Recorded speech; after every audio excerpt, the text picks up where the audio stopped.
Hello guys, this is November site meeting. We're going to first discuss attendance. We did have a few centers you can see on the paper here that fell below the 85%. We want to just remind you if a child is not there to be following up on their attendance, seeing if they're ill or what the reason may be. Items for discussion. We're going to start with in-kind. We talked about this a little bit last month. Be sure that home visits, reading logs, kinder music, home to school activities, make sure those get turned into your CCCS. This is super important to our program.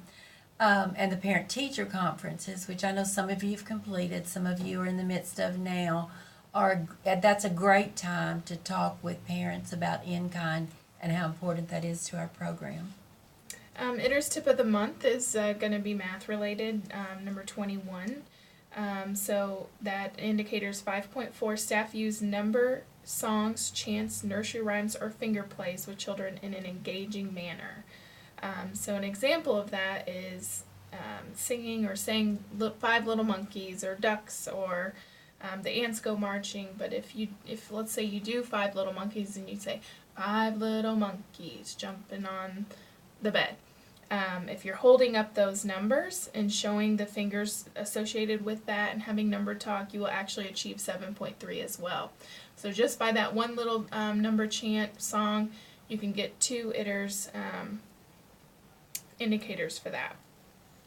Accessibility of materials still continues to be an issue in some of our classrooms. Sometimes when we go in, classrooms don't have the recommended amount of materials either on their shelves or they've turned shelves around so that children can't get to that, to the things that they need to play with and to keep their environment fun and exciting for them. And we understand the reason for that. I know that that's done because 1-year-olds and 2-year-olds dump stuff out and they don't like to pick it up.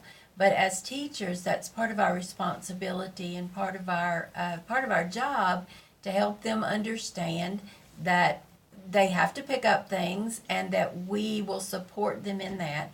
Make it more of a game, make it more fun, but be sure that your room is ITERS ready all the time. It should have all the toys that are recommended on the ITERS 3. Those should be out in your room and available for children, accessible for children to play with all the time. Next is a new ratio form we have initiated in Child Care Partners. We just want you to know your responsibility in that, and that is when you become over ratio, over OVEC, so if you have 5 children and you're by yourself, you need to notify someone in charge, of that person in the office, the director, whoever that may be that's in charge. You need to notify them so they have the opportunity to fix it. If not, it will be documented. We will ask you to sign that you were at a ratio and you were the teacher in the room that was at a ratio, and that will be handled with your director. Process art. We know the holidays are upon us, and there should be no process art displayed in the Early Head Start classrooms or in the halls of Early Head Start classrooms. If you have it displayed, please take it down before we get there because we'll ask you to do that. We put a couple of holiday ideas in here. I know that a lot of times during the holidays, we fall back into the old ways and do a lot of product art, handprint things, and snowmen things, and all that kind of stuff that has traditionally been done in classrooms. But in Early Head Start classrooms, we only use process art, and that is all that can be posted in there. A couple of ideas for you that might be fun. Have your children decorate large pieces of paper for wrapping paper. Let them use their creativity. Don't tell them what to put on there. Let them use their creativity. Let those dry. Take a picture of them in the process of doing that. And then for a gift for the parents, wrap that picture in that beautiful paper that the children made, add a bow or whatever. And I think that's a treasure. What parent doesn't love a picture of their child using their creativity? Another example is rock painting. Rock painting is so much fun. Kids love painting rocks, and then you can give those. You can use their handmade wrapping paper to send those home to parents. That's a memorable gift, something that parents can keep and treasure.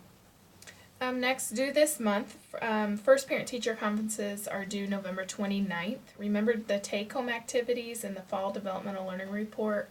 Also, you want to file a Fall Developmental Learning Report in Section 4 of their blue folder. Also, remember, Kathy and I get the pink copy of that parent-teacher conference, and you need to file the white copy. So those are to be going on right now, but due on the 29th. Also, the site meeting sign-off forms are due December 5th. So November site meeting, you will need to have the sign-off form that you watch the video, you understand everything we covered, and due December 5th. Upcoming training and events, the 2020 CCP pre-service, July 13th through the 16th. Mark your calendars for that. We'll be talking a lot about that in the days to come, all the way up until we do it. So we want you to be sure that you're able to attend. The CCP Directors Meeting will be February 5th, 2020. It will be from 9 o'clock to 3 o'clock. Educational file review is continuing through November. We've gotten around to the biggest part of those by the time you watch this. We've got a few that we have to come back and look at. So remember that those continue through the month of November. And the Program Planning Committee, if you directors are a part of that, it will be March 13th, 2020. So be sure and mark your calendar for that so you don't forget. Super important for those of you that are a member of that. Again, listed below, specialist, if you have any needs for any of those individuals, there's their contact information. You can reach them directly for those. That takes us to our school readiness goal. We want to focus on the number 4 school readiness goal for early Head Start children this month. Number 4 says children will use imitation and symbolic thinking to increase understanding of concepts, environment, daily experiences, and their home culture. Progress toward this school readiness goal can be really easily accomplished just when you engage with children in play. That's where you see this, when you are in the block center with them, when you're in the dramatic play center with them, all through the day. When they're doing things and you're engaging with them, you can encourage preparation for this school readiness goal. The TSG objective that goes with that is solving problems. And that can look like a lot of different things. If you will watch carefully and observe, write down those observations, you will see that children do this all day long. They figure out how to do things, but ways that you can encourage that. If you're in an infant room, place toys just out of the infant's reach and encourage the child to reach for that toy or to move toward that toy.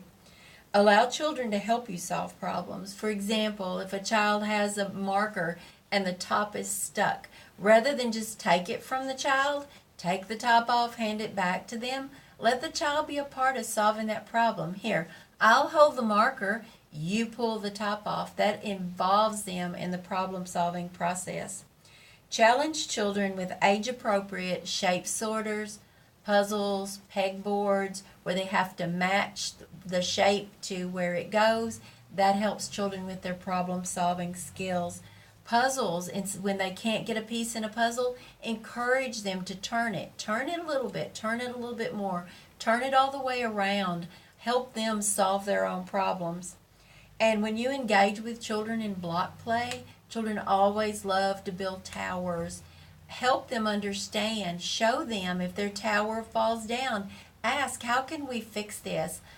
Suggest to them that they put the bigger blocks on the bottom, or that they get a steadier surface to build their block towers or their block creations on. All those things help children toward problem solving. And it's things we just do every day. But when we think about school readiness and we think about encouraging those skills in children, helps us to be more intentional with our school readiness goals. Next is curriculum fidelity. We are still on part 2. Number C, the diapering and toileting area has materials to keep the area safe and sanitary, including easily reachable materials, non-porous changing surfaces, hands-free diaper can for diapering, child-sized toilets for toileting, sinks for hand washing, and equipment to prevent adult back injuries such as diaper changing steps. Some action steps towards that. would be have those diaper steps posted near the changer. Same with hand washing, have those steps posted by the sink. Utilize the timer, so have that correct time of the bleach should be on there. Gather materials ahead of time so we're not reaching all around while we have the child up on the changer. Utilize the 3 steps of sanitizing, so that water, the soap, the bleach. Use hands-free can properly. Encourage children to do the same. So I see a lot of children out there, which I know they're going to do this, wash their hand, then pick the lid up. Remind them, use that step down at the bottom. Next is E. Sleeping and nap time area is peaceful.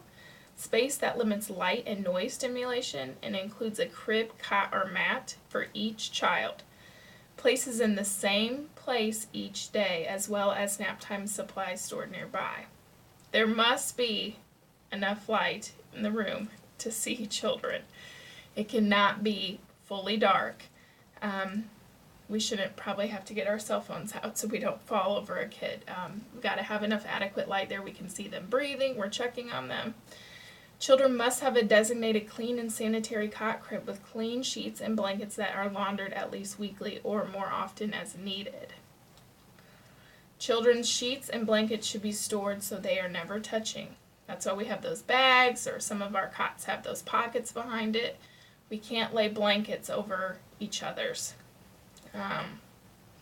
Maybe provide a map of the nap layout where children sleep daily, so we're ensuring children sleep in the same spot every day. Anything else, Kathy? No, I think that's it for today. If you have any questions, any feedback, we always want to hear from you, either when we're at your sites, through email. Give us a call. If you have any feedback to this, any questions about it, or need support in any other way, all you have to do is call. That's what we're here for. Thanks, guys.